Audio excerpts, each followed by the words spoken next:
Hello students, நம்ம இந்த வீடியோல என்ன பார்க்கலாம்னா example 8.31 பார்க்கலாம். So bookல பேஜ் நம்பர் 328ல இருக்கு. So எல்லாரும் எடுத்துக்கோங்க. Example 8.31 bookல பேஜ் நம்பர் 328. So sum பாருங்க. In a class of 50 students, 28 opted for NCC and 30 opted for NSS and 18 opted both NCC and NSS. One of the student is selected at random. Find the probability that the student opted for NCC but not NSS. அதுக்கப்புறம் என்ன கேட்டிருக்காங்க, the student opted for NSS but not NCC. The student opted for exactly one of them அப்படின்னு கேட்டிருக்காங்க. So இந்த some போடல இப்போ. So இந்த கொஸ்டின்ல ஆப்டர்னா ஒரு புதுசு ஒரு வேர்ட் இருக்கா. ஸோ அதுக்கு மீனிங் என்னன்னு பார்த்தீங்கன்னா தேர்வு செய்யப்பட்ட. ஸோ சூஸ் பண்ணுறாங்க, இவங்கெல்லாம் என்சிசி இவங்கெல்லாம் என்எஸ்எஸ்ன்னு சொல்லி அவங்களாம் செலக்ட் பண்ணுறாங்க. அதுதான் ஆப்டர்க்கு மீனிங். ஓகேவா, ஓபிடிஇடின்னு இருக்கா. ஸோ செலக்ட் பண்ணுறாங்க, அதுதான் meaning.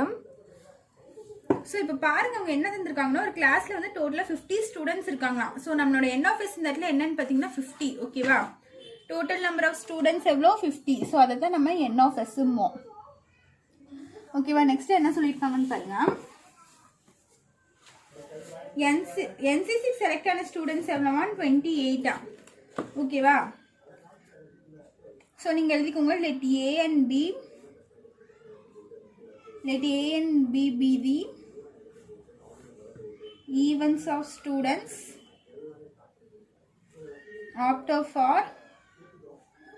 opted for NCC and NSS respectively. அப்ப N of A பாத்தீங்கன்னா NCC. ஸோ NCCக்கு எவ்வளோ பேர் செலக்ட் ஆயிருக்காங்க 28. அதுக்கப்புறம் N of B எவ்வளோன்னு பார்த்தீங்கன்னா NSSக்கு எவ்வளோ பேர் செலக்ட் ஆயிருக்காங்க 30. நெக்ஸ்ட் என்ன சொல்லியிருக்காங்க 18 opted both NCC and NSS. So 18 பேர் வந்து NCCலையும் செலக்ட் ஆயிருக்காங்க NSSலையும் செலக்ட் ஆயிருக்காங்க. அப்போ ரெண்டுக்கும் காமனாக எவ்வளோ N of A intersection B ரெண்டுமே இருக்குனால ரெண்டுக்கும் காமனாக 18 மெம்பர்ஸ் இருக்காங்களா. ஓகேவா, ஸோ இது அவங்க வந்து கிவன் தந்த இன்ஃபர்மேஷன் இது. ஸோ நம்ம என்ன பண்ணலாம், இதுக்கு தனித்தனியாக ப்ராபபிலிட்டி கண்டுபிடிச்சிக்கலாம். First N of A, N of B, N of C இதுக்கெல்லாம் தனியாக ப்ராபபிலிட்டி கண்டுபிடிச்சிட்டு நெக்ஸ்ட் அவங்க கேட்ட கொஸ்டினுக்கு நம்ம போகலாம். அப்போதான் நம்ம அந்த கொஸ்டின் போட முடியும் ஈஸியாக. ஸோ இப்போ P of A கண்டுபிடிக்கலாமா. ஸோ P of Aக்கு ஃபார்முலா என்ன, N of A by N of S. So N of A பார்த்தீங்கன்னா உங்களுக்கு 28 by N of S பார்த்தீங்கன்னா உங்களுக்கு 50. So 28 by 50. ஓகேவா, நெக்ஸ்ட் P of B கண்டுபிடிக்கலாம். P of B is equal to N of B by N of S. So N of B வந்து 30, N of S வந்து 50. So இதை நீங்கள் cancel பண்ணாதீங்க, அப்படியே வச்சுக்கோங்க. Next P of A intersection B is equal to N of A intersection B by N of S. So 18 by 15 வருமா நம்மளுக்கு. So இப்போ அவங்க கேட்ட ஃபர்ஸ்ட் கொஸ்டின் என்னன்னா, என்ன புக்கில் பாருங்க, the student opted for NCC but not NSS தந்திருக்காங்க. ஸோ என்னது நீங்கள் எழுதிக்கோங்க. the probability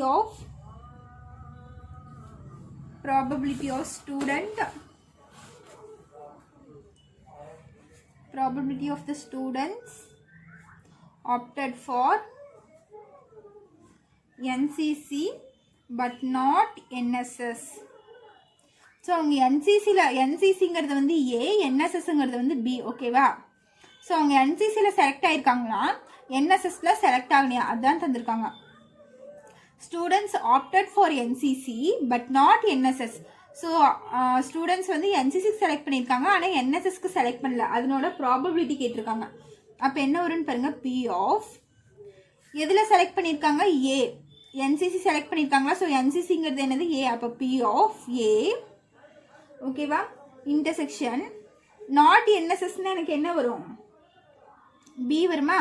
ஸோ நாட்னா என்னது B bar. So A intersection B bar. ஓகேவா, ஸோ இதுக்கு ஃபார்முலா என்ன, P of A minus P of A intersection B. ஓகேவா, ஸோ P of A பார்த்தீங்கன்னா 28 by 50 மைனஸ் 18 by 50. ஸோ இது ரெண்டும் மைனஸ் பண்ணால் 10/15 வரும். ஸோ இது இதுவும் கேன்சல் பண்ணிங்கன்னா உங்களுக்கு 1/5 வரும். ஓகேவா, ஸோ இதுலேயே செகண்ட் சப்டிவிஷன் பாருங்கள். Probability of students opted for NSS but not NCC. So probability of students opted for NSS but not NCC. So என்எஸ்எஸ்ல செலக்ட் ஆயிருக்காங்களா, என்சிசியில் செலக்ட் ஆகலையா. ஸோ அதனால் அதுக்குடைய ப்ராபபிலிட்டி என்னன்னு பாருங்கள். P of A bar intersection B. So என்சிசிங்கிறது என்னது ஏ. ஸோ நாட்னாலே நான் என்ன சொல்லியிருக்கேன், ஏ பார் போட்டுக்கணும்னு சொல்லியிருக்கேன்னா. ஸோ என்சிசிங்கிறது ஏ, நாட் என்சிசினா அப்போ ஏ பார் இன்டர்செக்ஷன் எதுக்கு செலக்ட் பண்ணியிருக்காங்க, என்எஸ்எஸ். So B. அப்போ இதுக்கு ஃபார்முலா என்ன, P of B minus P of A intersection B. So P of B எனக்கு என்ன வரும், இங்கே தான் கண்டுபிடிச்சி வச்சுருக்கோம்ல 30/50, இங்கே மைனஸ் 18/15 வருமா.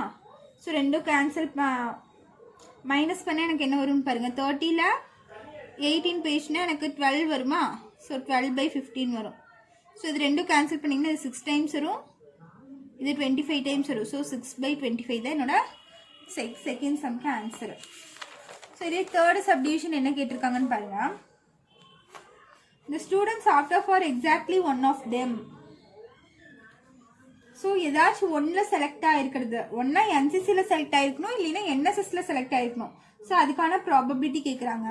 ஸோ அப்போ பாருங்கள், probability of the students opted for exactly one of them. So ஒன்றா என்சிசியில் செலக்ட் ஆகிருக்கணும், இல்லைன்னா என்எஸ்எஸில் செலக்ட் ஆகிருக்கணும்.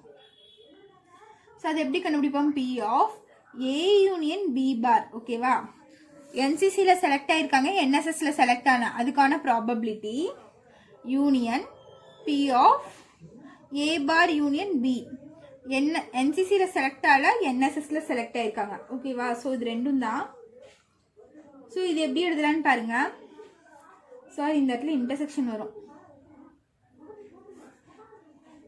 ஓகேவா, ஸோ பி ஆஃப் ஏ யூனியன்னாலே ரெண்டும் சேர்க்கறது தானே, சேர்க்கனா நம்ம ப்ளஸ் பண்ணிக்கலாமா, இது ரெண்டும் ஆட் பண்ணிக்கலாமா. இப்போ P of A intersection B bar plus P of A bar intersection B. ஓகேவா, ஸோ இதனோட வேல்யூ என்ன கிடச்சிருக்கும், 1/5 ப்ளஸ் இதனோட வேல்யூ என்ன கிடச்சிருக்குன்னு பார்த்தீங்கன்னா 6/25 கிடச்சிருக்கு. ஸோ இது ரெண்டு எல்சிஎம் எடுத்து சால்வ் பண்ணிங்கன்னா உங்களுக்கு என்ன வரும்னு பாருங்கள். 5/25 போச்சுன்னா 5 1 டைம்ஸ், இது 5 எகெயின் 5ல் போட்டிங்கன்னா 1 1. ஸோ எல்சிஎம் வந்து எனக்கு 25 தான் வருது. இங்கே எந்த நம்பரை மல்டிப்ளை பண்ணால் எனக்கு 25 வரும்னு பார்த்தீங்கன்னா கீழே மேலே 5ஆல் பண்ணால் எனக்கு 5 5s are 25 வந்துடும். 1 5s are 5. இங்கே மேலேயும் கீழே 1ஆல் பண்ணாலே எனக்கு வந்துடும். ஸோ 5 + 6 அப்போ என்ன ஆயிரும், 5 + 6 11/25 தான் என்னோட ஃபைனல் ஆன்சர். ஓகேவா, ஸோ இதுலேயே நெக்ஸ்ட்டு எக்ஸாம்பிள் 8.32 பாருங்கள். எக்ஸாம்பிள் 8.32. ஸோ நான் கொஸ்டின் ரீட் பண்ணுறேன் பாருங்கள். A and B are two candidates seeking admission to IIT.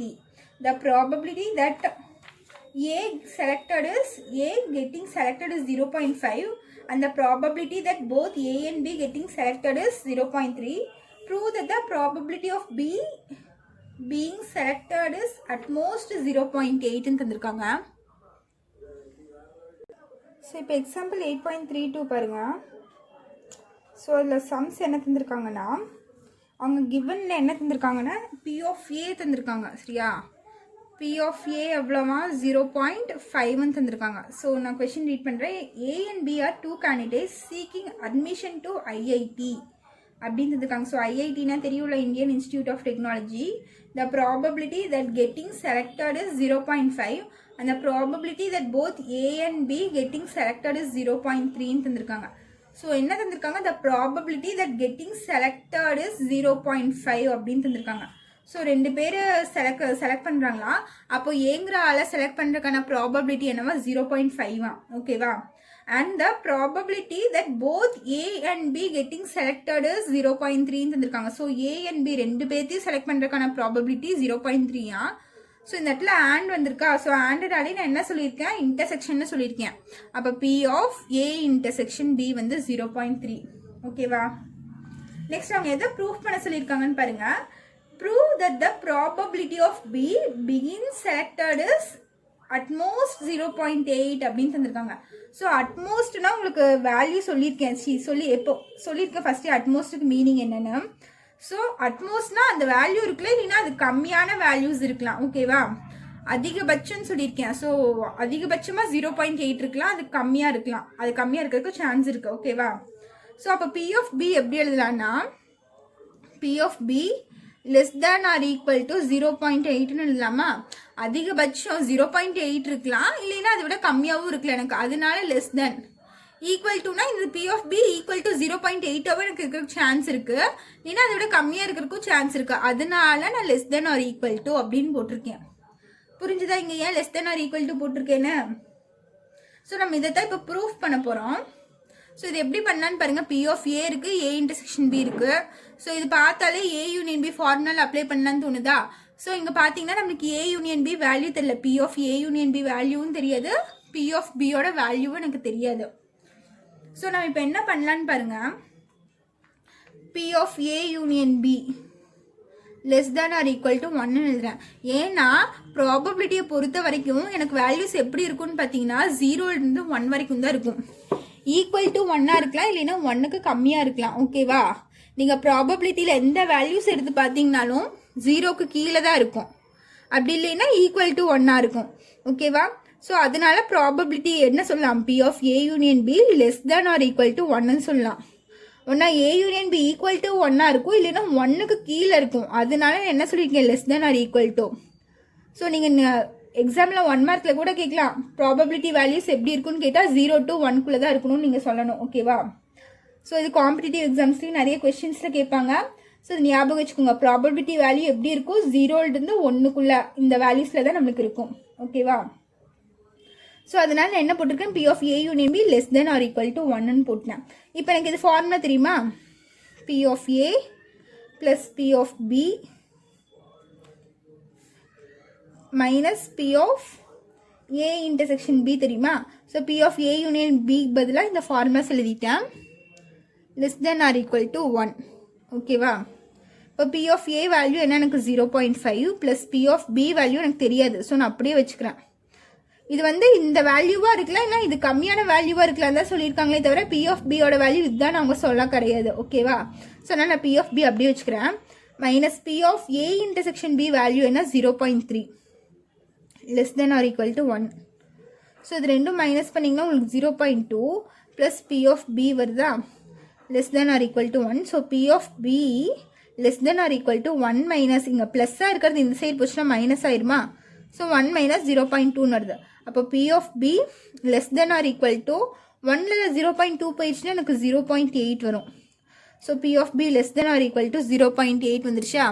So அதானே நம்ம ப்ரூஃப் பண்ணணும், கொஸ்டினில் எதானே தந்திருக்காங்க. ஸோ அதை தான் நான் முன்னாடியே எழுதிருக்கேன் கொஸ்டினில். சரியா. P of B probability of B is selected at most 0.8 இருக்கலாம், இல்லைன்னா அது கம்மியாக இருக்கலாம்னு தந்திருக்காங்க. ஸோ நம்ம இந்த வேல்யூஸ்லாம் சப்ஸ்டியூட் பண்ணி இதுவே நம்ம ப்ரூஃப் பண்ணிட்டோமா. ஓகேவா. ஸோ நீங்கள் இது கொஸ்டின் தந்த மாதிரியே எழுதிக்கோங்க. therefore